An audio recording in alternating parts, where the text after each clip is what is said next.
Hello and welcome to Kanen Coffee and Espresso Machines. Today we're going to do a test shot on an ECM espresso machine.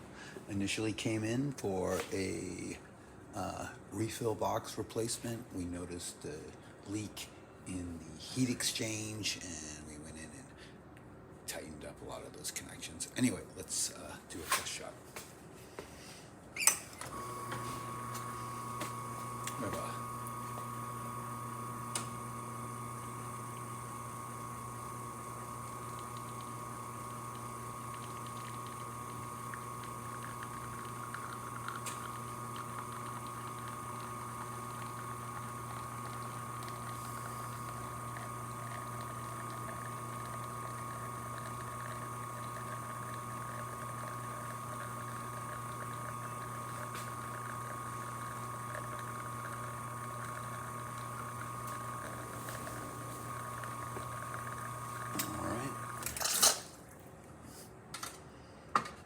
Nice shot.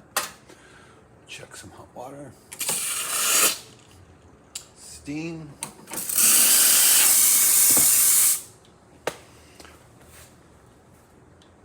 Please like this video. If you'd like to see more, please subscribe to our channel.